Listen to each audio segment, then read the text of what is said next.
Hey friends, it's Teresa, and today I'm going to be talking about the books that were so disappointing to me this year that I would much rather fight them than ever read them again. And if you've maybe seen some of my videos or like my wrap-ups or my reviews, I probably have fought them verbally. So let's just get into it because I have 10 books that have disappointed me so badly I would rather try to fight them with my fists. Before I get into that, please let me know what books have completely disappointed you this year. I feel like this year for a lot of people was the year of disappointing reads, so we can all commiserate in the comments. But if you want to see more videos like this, or just want to see more content from me in general, hit like, subscribe, and comment, and let's get into it. Okay, so we're going to start off from least to most disappointing, and I have brought in my emotional companions, my capybara, who also doubles as a warmer. Don't let my other cat Sherman know that this guy is near my vicinity, because Sherman gets very jealous when this small Sherman-sized stuffed toy is anywhere near my vicinity. And then, if I were to have a Pokemon partner, it'd be Piplup. So, we have them, so I will be comforted by the knowledge that they are here today. As I said, starting off least to most disappointing, we're gonna finish off strong here. I didn't pick up I own some of these books, I didn't feel like grabbing them. But first off is Plain Bad Heroines by Emily M. Danforth. I have read an Emily M. Danforth book before. I think it was The Miseducation of Cameron Post. There we go. I thought it was okay. I think there was just something about it just didn't really hook me, but I was intrigued by this because, well, let me get into the synopsis. Plain Bad Heroines follows two perspectives, but both at the same kind of school. I don't remember what the school was called, but one follows a modern setting where these actors are acting out what happened in the past. In the same school, it's considered haunted or cursed. In the past, these two students who may or may not have been queer were found dead in like the, I think, garden, having been stung by yellow jackets. And in their clutches was a book that was considered to have just cursed the entire place. Like it caused unhealthy and unchristian-like thoughts in these queer children and these queer women. So the book has been like on that list of like not okay to read, and it happened again with more kids who have found the book. And now in the future, we're having actors try to play out the thing that happened in the book in the past. I'm pretty sure I gave it a 4, so you're like, why is this on your most disappointed list? The reason it's on my most disappointed list is because I had to switch to the audiobook. This thing is like 600 pages. This is one of my first reads of 2024. So it was a great way to start off the new year with like 600-page chonker that I did not like. The thing with me is that satire, I love satire, but sometimes it's very hard for me to glean off of that on the page. But I love satire once I'm like, oh yeah, that's satire. I didn't understand this was satire until I switched to the audiobook, where I could really hear the sarcasm and pure disappointment in the narrator's voice. And that was about maybe 100 to 200 pages in, which is 100% user error. I had no idea this gothic queer novel was satire, or I thought it was serious. It wasn't until I started reading reviews and then again switched to the audiobook that it was like, oh, it's satire. It's not trying to be serious. It's okay, got it. So 100% user error, which is why it's on this disappointing list, because I'm 100% disappointed in myself for not understanding that it is satire. And I can see why a lot of people love this. I have a lot of friends who truly have enjoyed this book and love this book to bits. It's their favorite book of all time and 100% will reread again. But I don't think it's for me. Whether or not it's a satire, or maybe it's just because I feel like at this point I don't vibe with the author's writing, having this been my second book by them, that I was just like a little iffy about. But I don't think I'll be picking up any more books by this author, and it definitely has landed on my disappointment list, despite the 4-star review that I gave it. The next one is Our Violent Ends by Chloe Gong. This is the sequel to These Violent Delights, and it's a retelling of Romeo and Juliet set in 1920 Shanghai, where Juliet and Roma have been separated because of a big betrayal that happened, and they're now brought back together because of a disease that is filling their filling their streets of Shanghai, that are causing people to kill themselves. I gave this a 3 out of 5 stars. Okay, so I read the physical book for the first one, and I listened to the audiobook for the second one. I really enjoyed the first book. I think I gave that a 4 when it had first come out, and I was super stoked about it.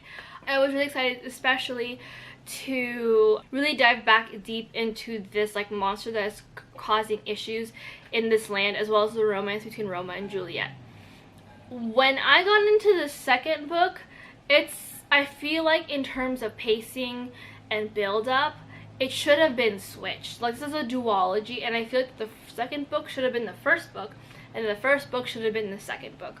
I feel like we lost a lot of the things that I liked about it, which was mainly the monster thing. The gigantic monster creeping through the streets, making people want to kill themselves. It definitely moved to more of like a political aspect between the gangs in the story and the police, and then the gangs within themselves. And I feel like I lost a lot of like the things that I enjoyed about it, with like the romances and the will days or won't days, that just kind of got lost in the second one. And I was just not a fan, and I feel like it was a very weak way to end a duology that I had initially had really high hopes for. On top of that, the narrator for the second book probably was not the best, if I'm being kind of honest with y'all. All the guys sounded the same, which was a weird... I don't think she was trying to go for a French accent, but it came off as a French accent. They sounded like a French Batman, and it just was not it.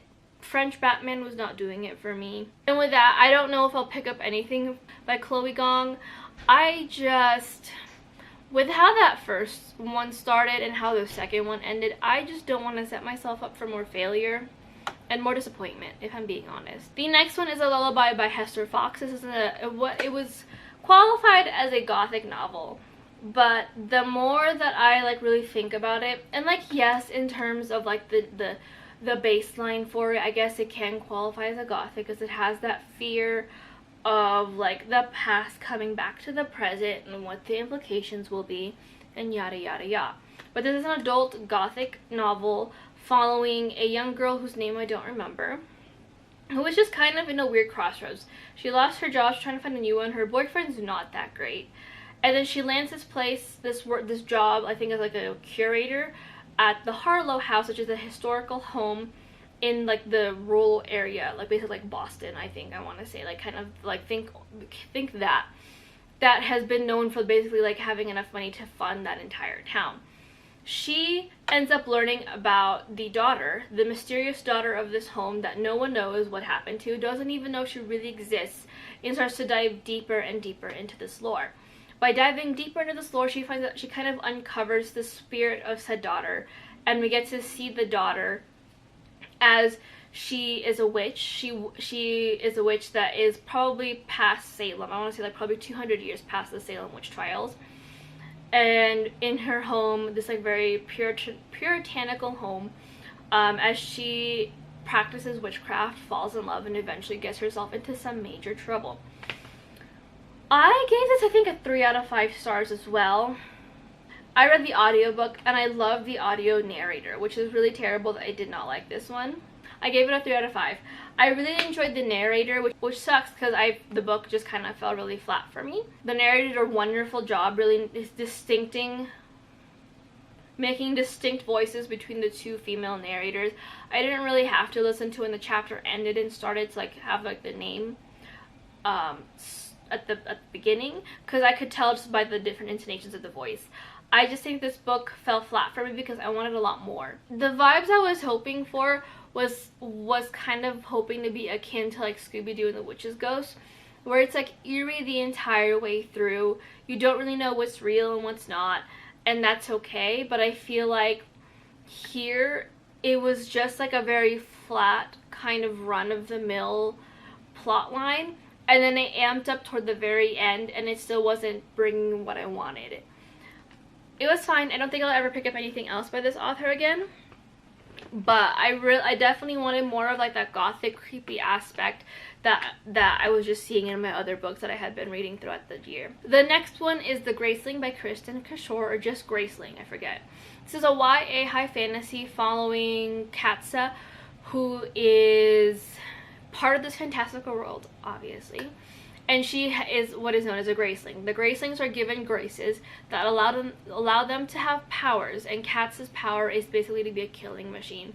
She has been under the thumb of her uncle for as long as she can remember, that is until she meets a prince who is currently searching for his missing grandfather. I had high hopes for this book. I think I gave it a 2. I know a lot of people that I knew really loved this book, and I wanted to love it a lot. I thought the concept of the fantasy world was very intriguing to me. It was very fun, and I liked the world building. I just didn't like the writing. I feel like this, not only was Katsa a heroine of her time, where she doesn't like directly look down, though I wish at some point she would just directly look down at other girls, but she does like turn her nose up on a lot of feminine things, which isn't bad. But again, it's heroine of her time. But I think the biggest thing for me is the writing. The writing was just not it. Did a lot of telling instead of showing. I think the author utilized a lot of a certain character's powers to be able to almost like read minds and emotions and auras to explain away the plot and create momentum and build up instead of physically doing the work to create momentum and build up. And it was just lacking all around. My friends have told me that I might like the sequel more, so I might give it a shot in the new year, this year. But right now, I just don't have really a ton of high hopes for it. So, next one is A Monstrous Kind by Lydia Gregovich. A Monstrous Kind, a sweepingly romantic, atmospheric gothic fantasy. We are missing a lot of things here. It's inspired by Sense and Sensibility by Jane Austen.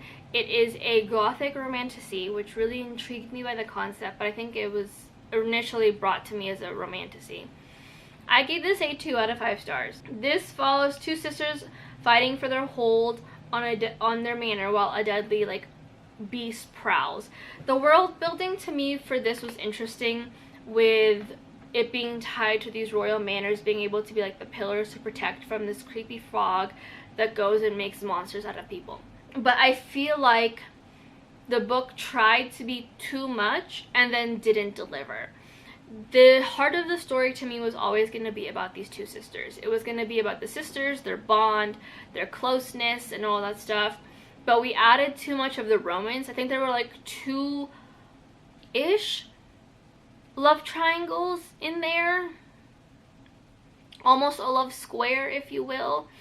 And it just didn't work for me. There were a lot of red herrings as well that I feel like didn't get the build up. Those aspects took away from the core of the story, which was supposed to be about these 2 sisters and their love for each other.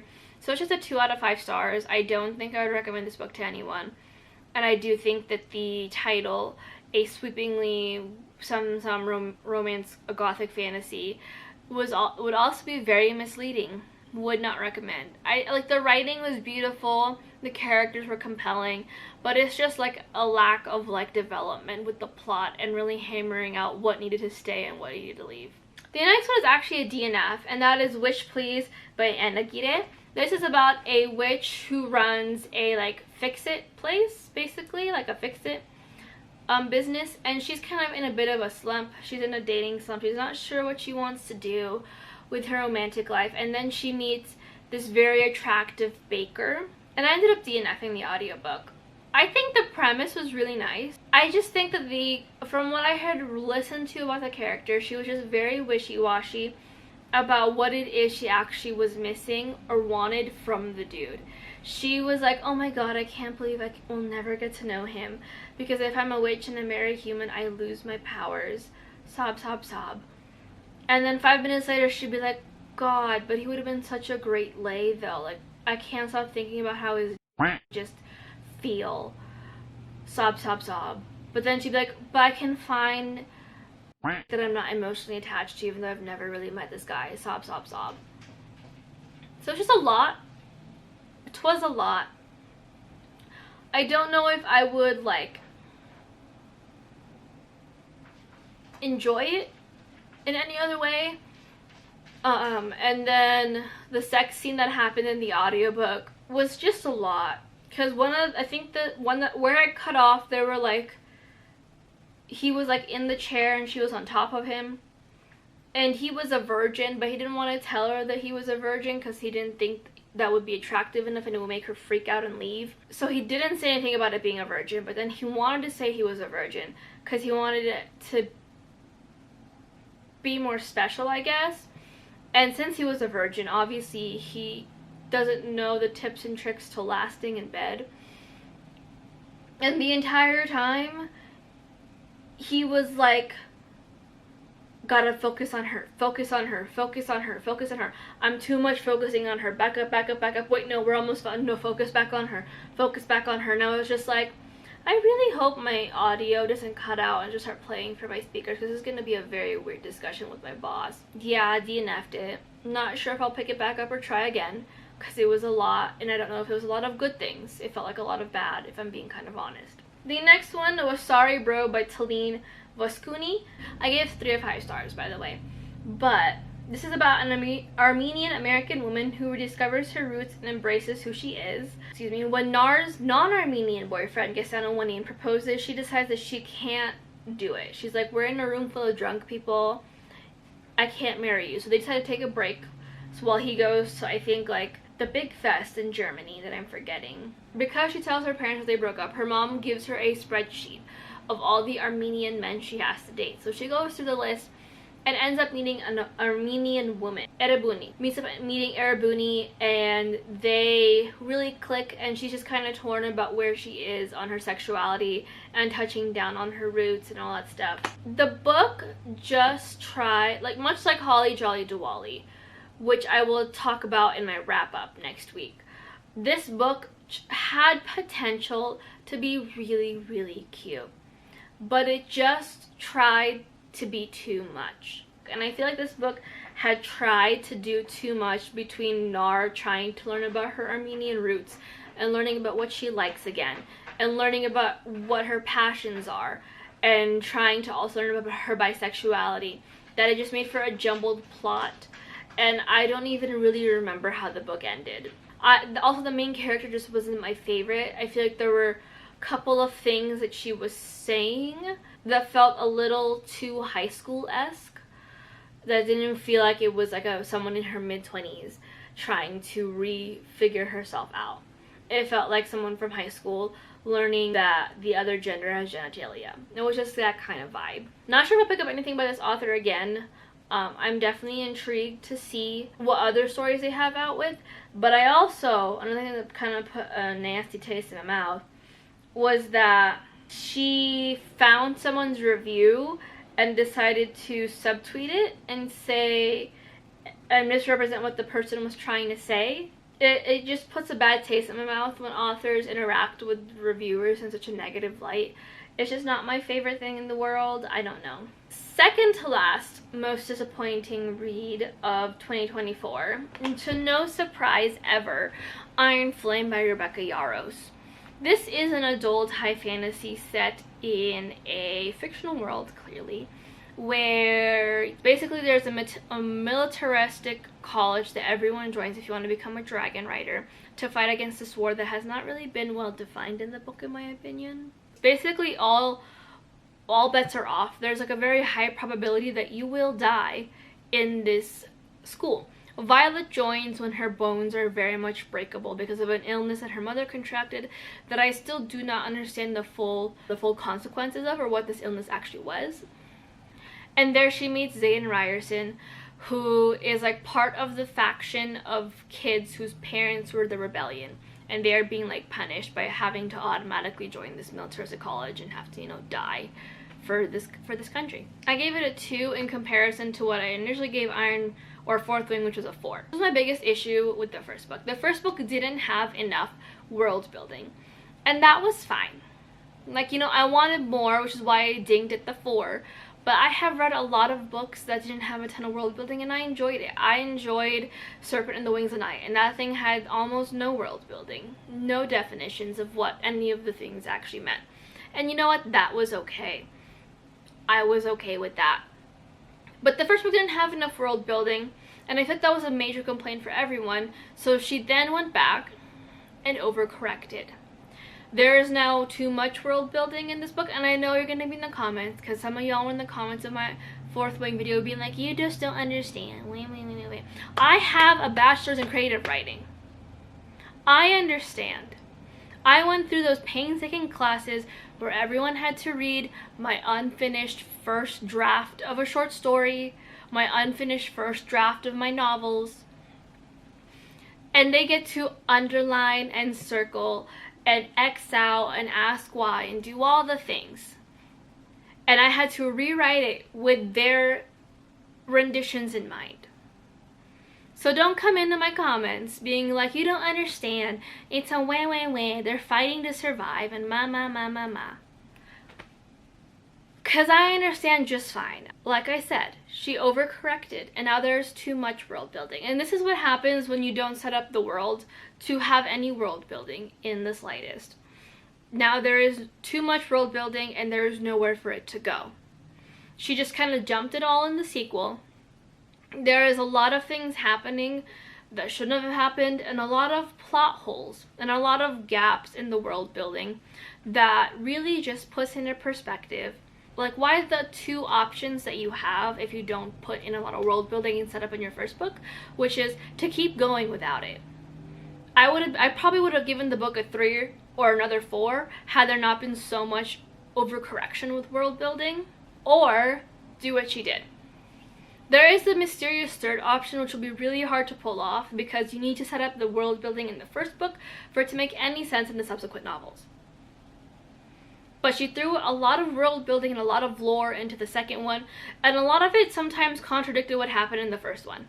The entire time, Tiernan, or whatever his name is, Tarn, was screaming to the guy, being like, dragons don't follow human laws. But nothing came of that.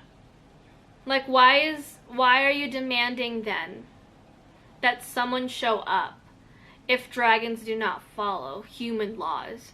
Is this not a human law that the dragon is being forced to follow? And then in turn, if dragons are in a higher up in this hierarchy between humans and dragons, why did you just not eat the person tormenting your human? Since dragons do not follow to human laws, you could certainly just and not have any consequences. Why did I have to suffer through Violet getting brutalized? Because dragons do not follow human laws. So why didn't you just problem solved? And in that note as well, if you are going to write mommy issues in a novel, or any parental issues, as someone who is going to therapy for those said issues, and you do not commit full send the entire series, I do not want it. I do not want it. If you have a mother who is going to want perfection from all of her children and does not mourn when one of them dies brutally in battle, and then you retract it in the last few pages of the second book because you wanted to redeem her in some way with minimal redemption arc, I do not want it. If it is not Carrie, what's her name? Karis Ventura from An Ember in the Ashes, that was a full send with mother issues. Do not want it. It was cowardly. But yeah, I do not think I'll be continuing on with the rest of the series, if I'm being completely honest between you and I. 100% honest between you and me. I just would rather invest my time in finding really good dragon literature. Like, really good dragon literature. One that makes me feel something other than hatred. Like, I would have followed this series probably to the end if she had just left it with no world building. I would have been like, oh, teehee, it's just Rebecca Yarros. She just doesn't do world building really well, and that's okay, because it's fun. But then she overcorrected, and now I don't know where she's gonna go with it, and I kind of don't want to know. And the final cherry on top book I would rather mollywop than ever breathe the same air of again, and that is Beautiful Villain by Rebecca Kenny. I have a full-length review of this book, and I will leave it linked down below so you can just hear me scream into the void. This is a modern retelling with vampires of The Great Gatsby. Daisy Fitzgerald has just graduated high school and has no idea heads or tails of where to go in her life. She is obviously top tier, tippy top. She's nouveau riche. She has her head on about a couple things about privilege and such, but she is newly rich. And then one fateful summer night, she runs into Jay Gatsby, who is now a billionaire, but in her memory, before she was rich, this was before she was rich, Jay was just a poor person like you and I. So as she and Jay get to know each other and they start to fall back in love, she is now starting to uncover certain things about Jay that just do not add up. And she has a choice to either back away and shimmy, shimmy, shimmy out, or shimmy, shimmy, shimmy deeper into learning all about the Jay Gatsby lore and see who he actually is on the inside. In my review, I had high hopes for this book. Such high hopes for this book. I wasn't expecting like top tier literature, you know, I wasn't anticipating a brand new classic literature with vampires at all. I knew that it was going to be interesting, but I thought that we would at least try to put some ideas in there about how wealth now is completely different to what wealth looked like back in the day. That the American dream, even as a vampire, is difficult to attain. Capitalism and consumerism is even worse. But we got none of that. Instead, I got a bunch of hollow scenes that mirrored the books that did nothing for me or the audience. It was just a very shallow interpretation of The Great Gatsby, which is one of my favorite classic novels. I know, very basic. Shush, shush, shush. And I just wanted more. I think I gave this a 1. I gave this a 1, I'm pretty sure. Like, I'll throw in some positives. The lore in this was very intriguing. Vampires in this world is considered a very new concept. It's considered a gene mutation that you can just kind of like inject into someone. And I thought that was going to be very interesting, but it was not. Nothing was ever done with it at all. Daisy had an interesting thing with her voice and how she's like almost like a succubus, but not a succubus. Like a charmer, I would say. But nothing was done with that at all. Like, there was a lot of good setup for things that just did not carry over. Like, ever. And that's okay. But this book was just not for me. I do not recommend this book to anyone. It's a very shallow retelling. I feel like if the author had just renamed all of the characters to something completely different, no one would have put 2 and 2 together that it's a Great Gatsby retelling. And I probably would have enjoyed it more. Actually, that's a lie. Even at its base, I was just like, ugh. But it's just a very shallow retelling. And the author then proceeded to make another shallow retelling. This time of Dorian Gray, where Basil has been reincarnated into a woman. And I tried to give this book a lot of grace. Truly, I was like, you know what? It's a retelling, and retellings are just really hard to get. You're doing a lot with stuff that is literally already there. And that's hard. Fan fiction is hard. Especially if it's acceptable fan fiction that is a retelling. I try to give this book a lot of grace because retellings are very difficult. You are basically making marketable fan fiction and trying to reinvent it in a way that the mass would enjoy. So I gave it a lot of grace. And when I was done with the book, even with all the grace that I gave it, it still was just not that good. Would not recommend this book to you ever. Unless you want to just like turn your head a little bit and like wonder what happened. But that is it for my disappointing reads of 2024. Like I said before, let me know what your disappointing reads of 2024 were, and we can all just commiserate in the comment section together. But until next time, take care, and I will see you guys in my next video. Bye!